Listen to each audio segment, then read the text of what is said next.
Halo semuanya, selamat datang di Bedah Materi kita. Hari ini kita bakal ngebahas satu topik yang lagi panas banget, yang benar-benar membelah opini publik, dan ya mungkin bikin sebagian dari kalian ikut emosi.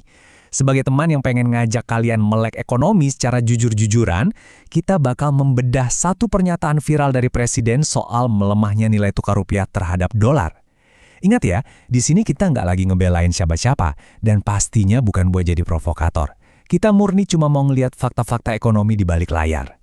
Kita cari tahu bareng-bareng kenapa sih pergerakan dolar ini sebenarnya ngaruh banget ke kita semua, bahkan sampai ke warung terkecil di pelosok desa. Oke, mari kita langsung bedah ini. Coba perhatikan baik-baik kutipan persis dari Presiden Prabowo pada 16 Mei 2026 ini. Beliau bilang kalau rakyat di desa itu nggak pakai dolar, jadi berapapun nilai dolar yang pusing ya cuma mereka yang suka jalan-jalan ke luar negeri. Nah, pas pernyataan ini keluar, wah respon publik langsung pecah jadi dua kubu yang ekstrim. Ada yang ngangguk setuju, mikirnya, ya emang bener sih, gue yang jajan sehari-hari pakai rupiah kok. Tapi di sisi lain, banyak banget masyarakat yang langsung naik darah. Mereka ngerasa kayak diremehkan gitu, apalagi di tengah himpitan ekonomi yang kerasa makin berat. Jadi, pertanyaan besarnya sekarang, siapa sih yang sebenarnya benar secara ekonomi? Apakah pernyataan Presiden itu emang akurat? Atau justru kemarahan publik yang rasa tercekik itu yang lebih masuk akal? Di bahasan kita kali ini, kita akan mengakui dan memvalidasi banget kalau kemarahan masyarakat yang lagi terjepit ekonomi itu adalah hal yang sangat-sangat nyata. Tapi mari kita tahan emosi kita bentar dan kita lihat fakta-fakta ekonomi murni secara imparsial. Kita bakal cari tahu siapa yang pijakannya paling kuat kalau kita ngomongin data. Nah, yang bikin situasi ini makin mendidih adalah konteks angkanya. Rp17.600 per 1 dolar Amerika di bulan Mei 2026 ini bukan cuma fluktuasi biasa loh. Ini benar-benar rekor terlemah sepanjang sejarah Indonesia, bahkan ngelewatin era krisis 98 atau pas pandemi 2020 kemarin. Gravitasi situasinya emang seberat itu. Pelemahan ini utamanya didorong sama suku bunga Bank Sentral Amerika, The Fed yang lagi tinggi-tingginya, terus ditambah lagi sama makin panasnya ketegangan geopolitik di Timur Tengah.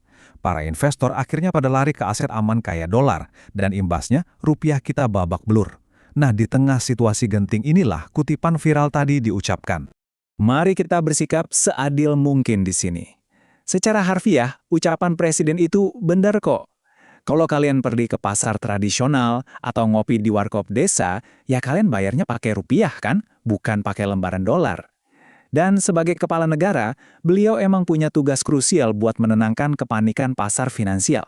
Tapi, dan ini tapi yang besar ya, secara fundamental ekonomi, pernyataan ini sebenarnya cacat. Kenapa? Karena pernyataan itu ngelupain satu hal penting. Ada biaya tersembunyi yang pelan-pelan merambat masuk ke setiap lapisan masyarakat. Poin krusialnya tuh gini, ada garis yang tipis banget antara berusaha menenangkan kepanikan pasar dengan menyangkal realita yang lagi dirasain sama masyarakat di bawah. Kenapa kutipan tadi rasanya kayak tamparan? Ya karena rakyat kecil tuh lagi capek. Mereka tiap hari harus ngadepin harga bahan pokok yang terus-terusan merangkak naik. Terus pas mereka disuruh, tenang aja karena kita nggak pakai dolar, itu rasanya kayak keluhan mereka sama sekali nggak dianggap.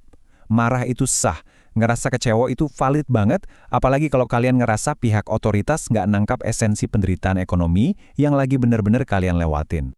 Bagian 1. Banjir tak kasat mata. Kita bakal coba ngebedah ilusi ini pakai analogi yang gampang banget. Hulu versus hilir. Terus gimana ceritanya efek domino ini bisa ngehantam hilir? Coba bayangin ada sebuah bendungan raksasa bernama dolar. Terus bendungan ini bocor jauh di hulu sungai sana dan airnya tumpah.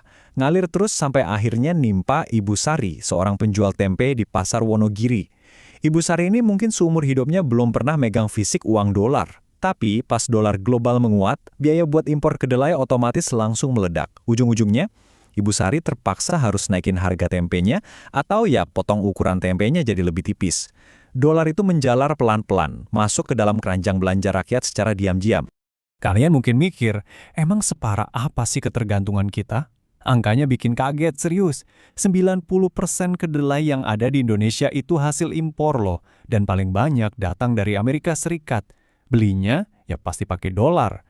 Tahu sama tempe, yang notabene adalah sumber protein paling andalan dan paling ramah di kantong buat rakyat kecil, ternyata 90% bahan bakunya sangat bergantung sama nilai tukar dolar.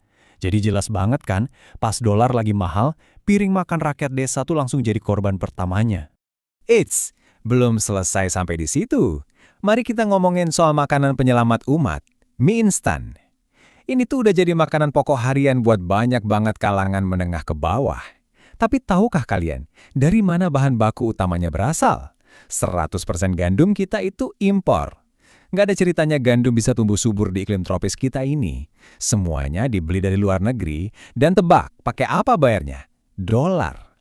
Jadi menguatnya dolar itu udah ngasih garansi mutlak kalau biaya ngisi perut rakyat, biarpun mereka tinggal di pelosok desa sekalipun, bakal makin mahal. Selain urusan perut, ada juga nih yang namanya dolar siluman, yang ngumpet di dalam tangki bensin motor kalian. Minyak mentah dunia itu kan diperdagangkan dalam dolar. Nah, Indonesia sendiri sejak tahun 2004 udah berstatus jadi negara pengimpor minyak neto. Artinya kita lebih banyak beli minyak dari luar ketimbang produksi sendiri. Pas rupiah lagi loyo-loyonya, biaya buat impor BBM ini langsung bengkak gila-gilaan. Kalau udah gini, pemerintah cuma punya dua pilihan sulit.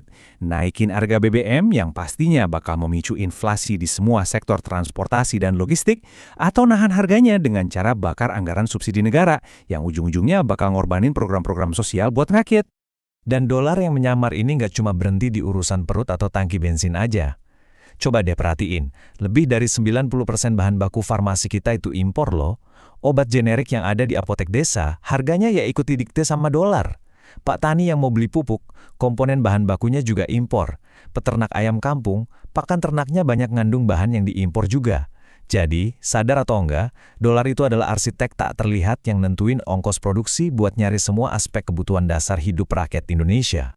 Bagian 2. Politik kepanikan dan manajemen kepercayaan.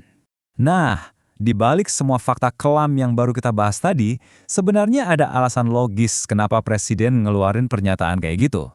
Gini loh, kalau seorang pemimpin negara aja kelihatan panik, wah, pasar bakal ikutan panik luar biasa. Orang-orang bakal berbondong-bondong ngeborong dolar, dan ekonomi kita bisa beneran runtuh cuma karena ketakutan yang malah nyiptain krisisnya sendiri. Jadi pernyataan Presiden itu sebenarnya punya fungsi politik buat mencegah kepanikan massal itu. Tapi terlepas dari niat politiknya, realita ekonominya emang nggak bisa dibantah. Kalian nggak perlu megang lembaran dolar untuk ikut dirugikan sama dolar. Dolar bertindak sebagai arus bawah yang diam-diam mendikte harga-harga kebutuhan pokok. Menyederhanakan masalah ini dengan bilang, rakyat desa nggak pusing, itu bahaya banget. Karena narasi itu bikin publik jadi lengah sama tekanan ekonomi struktural yang nyatanya udah ada di depan mata. Hal ini ngebawa kita ke satu kutipan yang menurut saya ngena banget. Publik yang melek ekonomi jauh lebih sulit untuk dibohongin. Daripada kita cuma sekedar ngeluapin amarah karena ngerasa suara kita nggak didengar, mending kita ubah energi marah itu jadi pemahaman. Begitu kita paham kalau dolar itu masuk nyelinap lewat impor kedelai, BBM, dan obat-obatan, kita jadi punya kekuatan. Pemimpin negara bisa aja terus ngeluarin pernyataan populis, tapi warga yang paham betul gimana roda ekonomi ini berputar, nggak akan gampang ditenangkan cuma pakai janji atau kalimat-kalimat manis doang. Sebagai penutup, saya pengen ninggalin kalian dengan satu pertanyaan tajam buat direnungin. Daripada cuma sekedar ribut di kolom komentar atau emosi sama satu kutipan viral, kebijakan struktural macam apa nih yang bakal kalian tuntut dari pemerintah selanjutnya? Apakah itu kedaulatan pangan, biar kita nggak terus-terusan ngemis kedelai dari Amerika? Atau mungkin kemandirian energi? Ingat ya, kemarahan yang tanpa literasi itu gampang banget dimanipulasi. Jadi, jadilah warga yang tajam, yang melek ekonomi, dan teruslah menuntut solusi nyata dari akar masalahnya. Sampai jumpa di bedah materi berikutnya.